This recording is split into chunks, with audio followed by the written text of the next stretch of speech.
생생한 정치의 현장을 직접 찾아가는 1번지 현장입니다. 오늘은 더불어민주당 이종걸 의원과 함께하겠습니다. 국회 현장으로 가보겠습니다. 김나연 앵커. 네, 이곳 로텐더홀에서는 한국당 의원들이 어제 저녁부터 무기한 농성에 들어갔습니다. 오후 4시부터 의원총회가 진행 중이라서 지금은 잠시 자리를 비운 상황입니다. 지금 이 상황대로라면 내일로 예정된 본회의도 순탄치는 않을 것으로 보이는데요. 과연 해법은 없을지 오늘은 더불어민주당 검찰개혁특위 공동위원장 맡고 계신 이종걸 의원과 함께 이야기 나눠보도록 하겠습니다. 안녕하세요. 예, 안녕하세요. 네. 지금 저희가 로텐더홀에 나와 있는데 네. 어제 저녁부터 이 바로 맞은편 쪽에서 네. 한국당이 무기한 농성에 들어갔습니다. 네. 지금 한국당의 이 강경 기조에 대해서 어떻게 생각하고 계신지 먼저 좀 여쭤보겠습니다.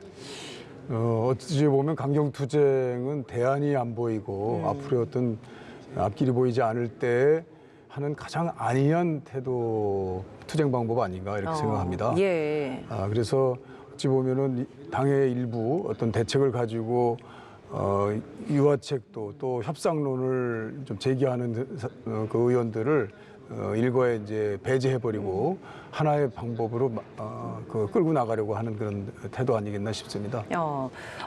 또 주말 동안에는 또 장외 집회도 예정이 네. 되어 있잖아요. 한국당에서 여러 가지 방안을 고심을 하고 있긴 하겠습니다만 필리버스터를 진행을 한다고 해도 이게 뭐 깍두기 전략이다라는 표현을 사용하면 적합할지 모르겠습니다만 네. 민주당 차원에서는 그렇게 또 진행을 하면 막을 수 있는 방법도 없고 네. 의원직 총사퇴를 한다고 해서 그것도 또 해법은 아니다라는 이야기도 있어서 네. 참 고심이 깊을 것 같거든요. 한국당은 그럼 어떻게 좀 이 상황을 해결해야 된다고 보십니까? 앞뒤가 이미 다 막혀 있는 거 아니겠나 싶습니다. 민주당이 정도대로 처리하는 것에 대해서 이제 혹세무민하고 또 부패 보수 집단에 대한 몰살 작전이다라고 하는 그런 혹세무민한 말만이 무성한 것인데요. 예.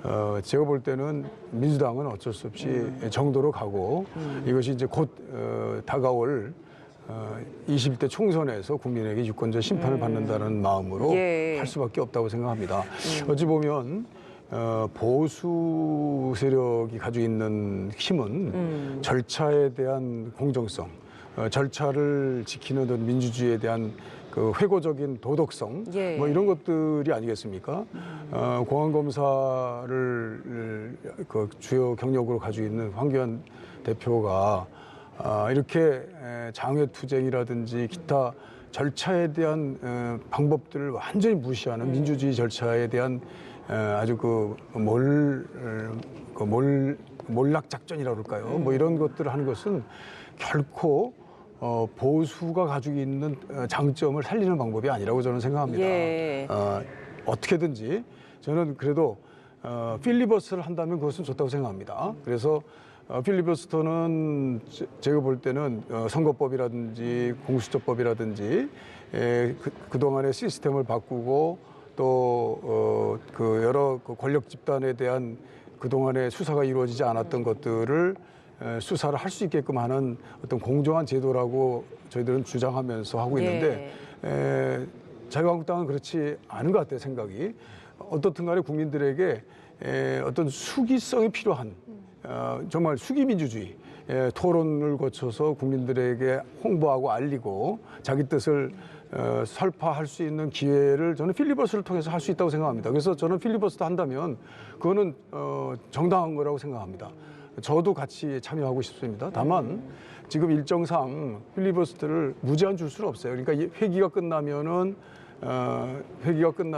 이제 회기 끝날 때까지 필리버스터를 하고 그 다음 회기에는 토론 없이 처리할 수 있도록 된 우리 제도상 예. 아마도 일정한 기간에 필리버스터를 하고 그 다음 회기 때는 표결할 수밖에 없다는 점을 우리는 서로 또 이해해야 될 것 같습니다. 어떻든 간에 이것이 처리됐을 때 그것에 반대하는 방법에 대해서는 다음번 총선 때 국민으로부터 심판받는다. 저희도 심판받겠습니다. 그래서 만약에 이것이 정도가 아니었고 아주 사특한 방법이었고 자유한국당이 주장하는 대로 정말 보수 세력을 몰락시키고 이 민주주의를 파괴하려는 것이었다고 한다면 그럼 유권자들이 이런 수기성을 통해서 알게 된 유권자들께서 총선 때 심판하지 않겠습니까?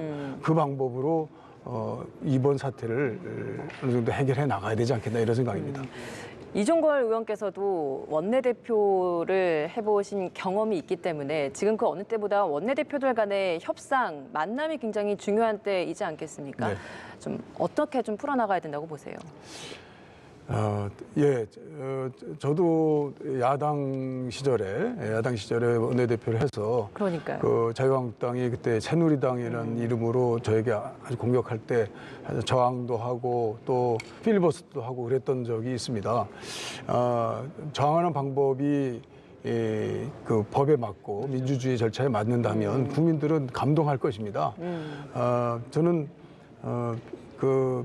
이번 여태까지 민주당이 한 두세 달 동안은 사실은 온건 협상론 차원에서 여러 가지를 시간을 두고 자유한국당의 주장을 받아들였다고 저는 생각합니다. 그렇기 때문에 이제 더 이상 이 시기에 자유한국당의 저런 그 일방적인 주장들을 그냥 받아들인다면 이제는 그 도를 지나친 것이다라고 생각합니다. 그래서 제가 페이스북이나 이런 데도 여러 가지 썼습니다만 예. 이제는 처리할 시한을 정해놓고 그 시한을 지나친 경우에는 서로 룰을 이제 어긋난 왜냐하면 이미 패스트트랙이 신속 처리가 아니라 사실 올해 진행하는 1년을 진행한 거 아니겠습니까? 예. 그 진행 기간 동안 이미 선거법 또 공수처법, 그 공경수사권 조정법은 이제 부의가 돼서 그 이제 상정돼서 이제 처리를 앞두고 있는데 거기에 자유한국당이 필리버스터를 하던 어떤 적법적인 절차를 통해서 하는 것에 대해서 저희들이 적극적으로 수용하고 그에 대해서 대응하면서 맞는 시기에 따라서 처리하는 것이 좋겠다 이렇게 생각합니다. 필리버스터를 하게 되면 그걸 민주당 차원에서 수용을 하고 뭐 거기에 맞게 처리를 하겠다라고 했는데 네. 그럼 그게 좀 구체적으로 좀 어떤 방안이신가요? 사실 필리버스터를 하기는 무제한 토론인데요. 예. 우리 법상엔 그 회기까지 무제한 토론을 하고 회의가 지나면 끝납니다. 예. 그리고 이제 다음 회기에는 토론 없이 표결하도록 돼 있거든요. 그러니까 이번 필리버스터가 예상됐던 199개 법안을 모두 필리버스터를 신청함으로써 좀 무리를 범했던 것이 있는데 이제 이번에 사실 다시 철회를 했습니다.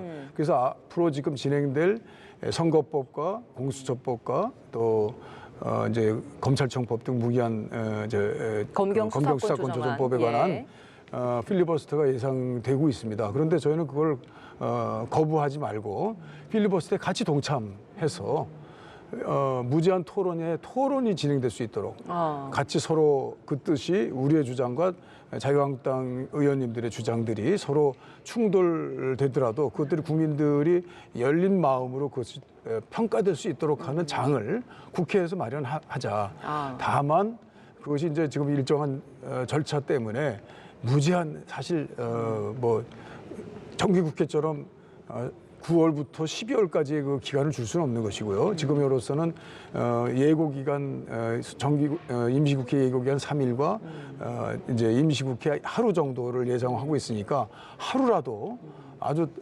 심층적인 토론을 통해서 이 가지고 있는 내용에 대한 서로의 엇갈린 점들을 서로 국민들에게 보여드리면서 설명하고 수기민주주의를 이번에 아주 극도로 만들어내는 좀 좋은 성과를 냈으면 좋겠다 이런 생각입니다. 예. 패스트트랙 법안 중 하나가 검찰 개혁안이 있고 그 검찰 개혁안 중에서 지금 검찰과 경찰 간에 굉장히 좀 신경전이 벌어지고 있는 것 중에 하나가 검경 수사권 조정안 아니겠습니까? 근데 이를 두고 최근에 국회의원에게 좀 직접적인 로비를 했다라는 논란이 또 일고 있는 부분이 있습니다. 이해찬 대표도 여기에서 좀 강하게 경고하는 표현을 사용하기도 했는데 검찰이 가장 지금 우려하는 부분이 뭐라고 보십니까? 네.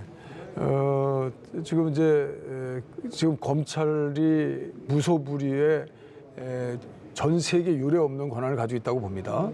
그래서 공수처에서 고위 공직자를 중심으로 한 우리나라 6,400명과 그 가족을 보니까 한 1억 6,400명, 한 10,000명 정도 되는 분들에게 이제 수사권이 제대로 작동될 수 있게끔 하는 그런 것입니다. 그리고 또 한 3분의 1 정도는 경찰에게 수사 종결권까지 주는 수사권을 이제 이양하는 것이고, 중요 사건이라고 하는 그것만 이제 검찰이 고유의 권한으로서 기존에 이제 수사권을 행사할 수 있는 것입니다. 근데 거기에도 보면 이제는 좀 직접 수사를 좀 제한하고 이제 검찰이 영장 청구권을 가지고 있는 강제 수사에 대한 통제권과 그리고 검찰이 공소 제기를 통해서 수사를 2차적으로 통제하고 그리고 2차적인 수사를 할 수 있는 권한만을 주자라고 하는 것인데, 이게 이제 검찰 입장에서 볼 때는 있는 권한들이 이제 사라지니까 사실상 그것에 대해서 이의를 낼 수 있습니다. 근데 그동안 의견을 많이 내왔습니다. 그래서 그 의견이 반영이 돼서 사실 이제 공수처법, 공경수사권 조정법이 된 것인데, 아직까지도 검찰이 그 불만을 가질 수 있어요. 그러면 그에 대해서 아직까지 의견을 낼 수 있습니다. 아직 법이 통과된 건 아니니까.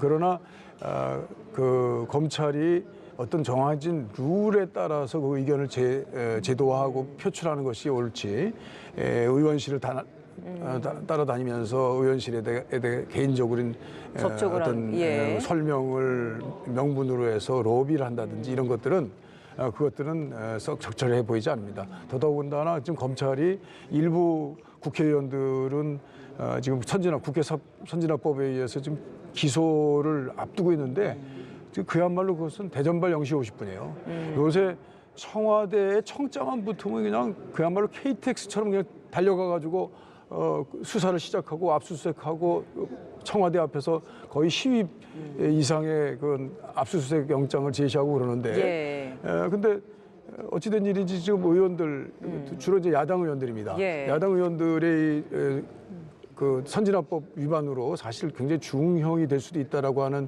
의견에도 아주 불구하고 말이죠.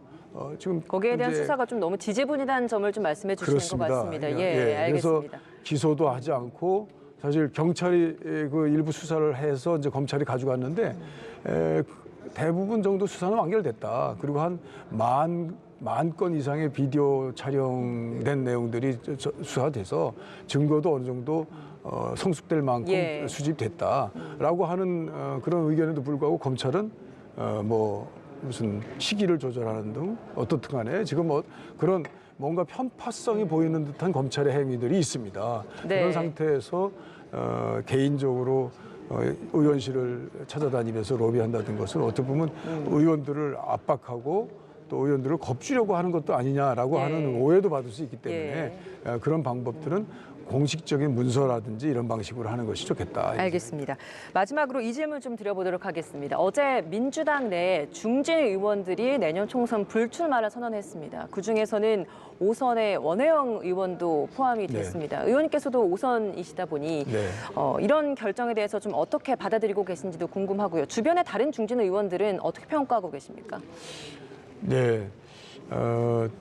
중진 의원들이 이제 해가 거듭되면 거듭될수록 의원에 대한 책임을 더하고 그 책임을 다하지 못한 것에 대해서 사회적 평가가 있고 또 그에 대해서 의원들 각자가 성찰하고 스스로 결정하는 거, 그것들은 저는 좋은 제도라고 생각합니다. 더더군다나 우리 당은 한 1년 전부터 의원 평가제를 이렇게 뒀는데요. 그 의원 평가제가 사실 중진에는 좀 무겁고 어려운 점이 있다라고 하는 견해도 있습니다. 저는 그것이 옳다고 생각합니다. 왜냐하면 의원 생활을 오래 하면 할수록 저는 사회에 대한 견해, 그리고 국회 생활을 하면서 가지고 있는 자기 스스로의 책무감, 이런 것들이 좀 더 커지기 때문에 오히려 어떤 핸디캡을 씌워서 의원을 지속하거나 스스로 또 사퇴하거나 또 아니면 평가를 받거나 하는 것이 좋다고 생각합니다. 그래서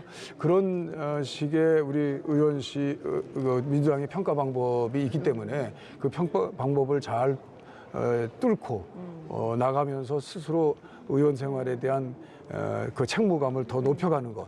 뭐 그런 방식으로 중진에 대한 각자의 생각들이 자유롭게 결정되고 판단될 수 있도록 하는 것. 이런 것이 저는 좋다고 생각합니다. 앞으로 다른 중진 의원들도 그러면 좀 이런 부분에 있어서 좀 영향을 받을 거라고 보세요? 좀 짧게 답변 부탁드립니다. 그렇습니다. 뭐 저도 오선으로서 당연히 그에 대해서 아주 무거운 책임감을 예. 가지고 어떤 자기 성찰을 통해서 이런 여론과 또 언론에서 항상 지적하고 있는 따가운 문제 제기에 대해서 어떻게 수용하고 성찰할 것인가라는 걸 곰곰이 생각하고 있습니다. 예, 알겠습니다. 오늘 말씀 여기서 마무리 짓겠습니다. 고맙습니다. 네, 감사합니다.